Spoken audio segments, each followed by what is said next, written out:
between Republicans and Democrats. It was between those who want to fundamentally transform America and those who want to fundamentally preserve all that is true, noble, excellent, and praiseworthy. Guys, this is for all the marbles. So that's why I'm still at this. This is not what I want to be doing with my life, all right? I don't want to be investigating election fraud. I like watching Columbo and Rockford Files and stuff. I don't like living Columbo and Rockford File, all right? But it's important that we do this. And so I just want to give you a quick heads up on how they stole it, and then give you a quick list of actions on what we can do to prevent this from happening again. Does that make sense? Yeah. And this is what I summarize in the book. The book's called The 2020 Coup, and you can, I'm going to have them here if you want them as well, but you can find out where to get it online at the2020coup.com.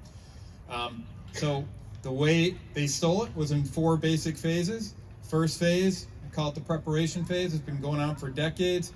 The goal of that phase was to create and expand weaknesses in our election system, primarily around the mail-in ballot system, but also incorporating things like electronic voting systems that allowed them to centralize the management of our elections. The second phase was that of the main attack phase, and that was mail-in ballot fraud, good old Chicago-style mail-in ballot fraud. You can see the evidence of that in documentary 2,000 Mules. That wasn't enough. That they depend upon that mail-in ballot fraud, they depend upon knowing what the voter turnout's going to be for an election. And they undershot by over 10%.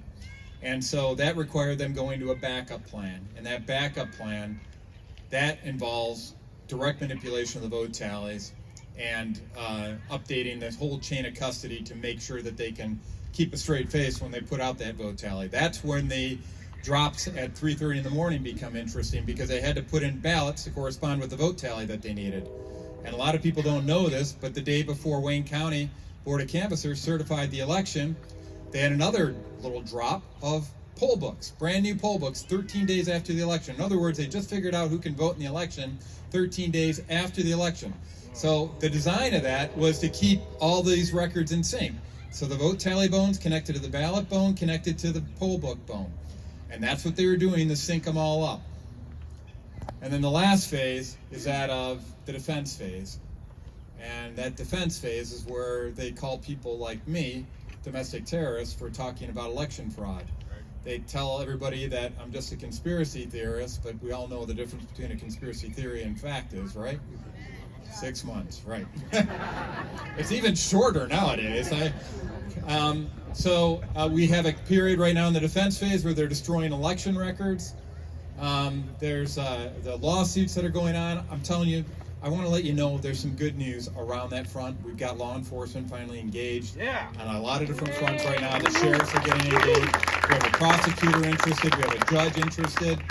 And so there are wheels going behind the scenes. I can't talk about it too much right now, but suffice to say, for the first time in 18 months, I feel like we got the wind at our back. All right. And I've said since the beginning, the key to making this happen is that we have to win the information war. We have to pierce the veil of censorship that they're putting on us, and we have to get the truth out. That's why the movie 2,000 Mules was so impactful. That's why it was so important.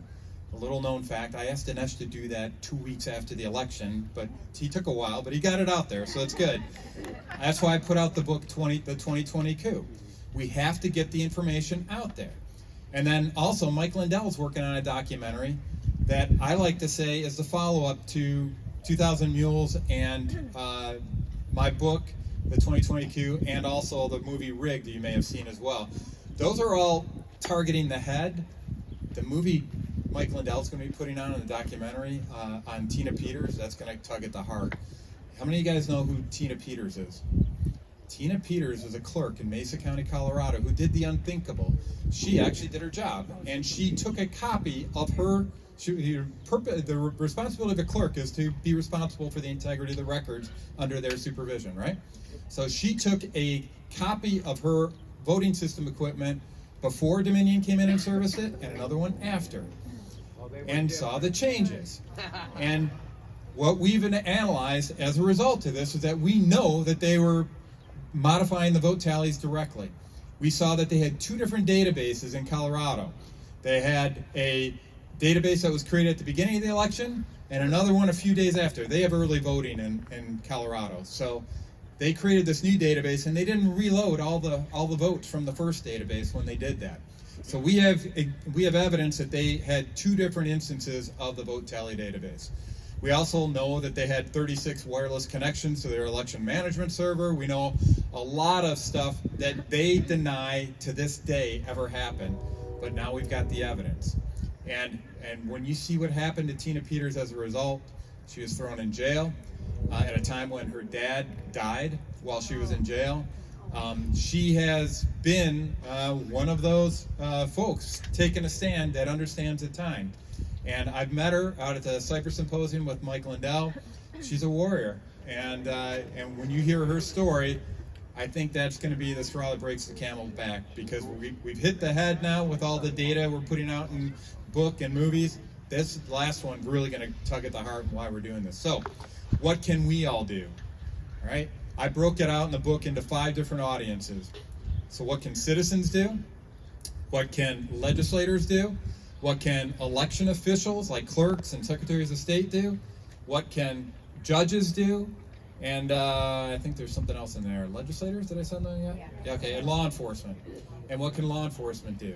So there's a set of activities that we can do for each of them. I'm working on several of these initiatives right now with groups all across the country, including the Heritage Organization, including Colbeck and David Barton, some initiatives that they're working on. And of course, I'm working with Mike Lindell. So guys, they've been working since day one to make sure we're discouraged and without hope. And I want to let you guys know that's not the way God operates. Now remember, the joy of the Lord is our strength, right? Amen. They want to take that away from us. And I got to admit, I get worn down after doing this for as long as I've been doing it. I'm always looking for sources of encouragement. But I'll tell you, if you're looking around, there's a lot of reason to be encouraged. And all these legislators who have been doing nothing for us up in Lansing right now, as frustrated as I am that they're doing nothing, I want to give them a safe landing spot and give them an opportunity to come on board and do something that is good, like clean up the voter rolls, for example. Right? If you do that, you take one of their biggest chess pieces off the board for this 2022 election. And I'm happy to say that there are some indications that some of the legislators are seeking to do just that. So it's not as fast as I'd like it to happen. I get it, and if you're like me, you get frustrated with the speed of things. I'll tell you, things happen a lot faster under a dictatorship, but you don't like the rest of the stuff that goes along with it, right? So just please be patient, pray. I think God's going to be doing something amazing with everything that's going on. And there's a reason he says be patient and wait upon the Lord. It's not our plans. It's not, God's ways are not our ways, right? But you know what? I'm telling you, I've been contacted by people all over the world, all over the country, complete strangers, and we talk about what's going on with election fraud. We share different evidence, and you know what?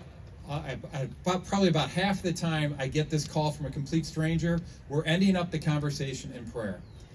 The people that are standing up right now are the ones whose houses are built on solid rock, all right? So make sure that you're one of those folks, without all the politics stuff, put all that stuff aside, make sure that your house is built on solid rock.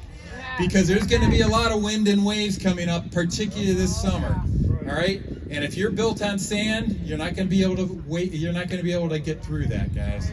So please make sure you're standing up every single day in God's Word and listening to what He has to say before you listen to what the news has to say. All right. All right. So, and that goes for all those candidates running for office. I'm so encouraged by so many people getting out and running. Make sure you start the day in God's Word. Literally every single day. If you don't, you're going to be taken astray. And I'll tell you, that's how I got through 8 years in the Michigan Senate, was listening to what God had to say every day before I listened to what MY said or my Senate Majority Leader said or anybody else. You got to do that. So thank you guys for coming up here today. I'm going to be out over in the back there. I've also got another book called Wrestling Gators. That's if you're running for office and you want to know how government really works on the inside, That was my book talking about how things really work after my 8 years in the Michigan Senate. All right, so the 2020 coup, though, is talking specifically about what happened in 2020. And by the way, when I call it out as a coup, that's a Democrat's word for that. Brian McCaffrey out at the Philadelphia AV County Board is the one that said what we are seeing right now is a coup. All right, so if somebody thinks it's inflammatory, well, he saw it, he called it out, and I agree with them. What happens in the wake of the coup? They go after the TV, the radio, the newspaper, and they only push propaganda. They won't let anybody get out the truth. Guys, we're going to get out the truth whether they like it or not. Thank you for all your help. Thank you to all the fellow mothers and kids out there, everybody.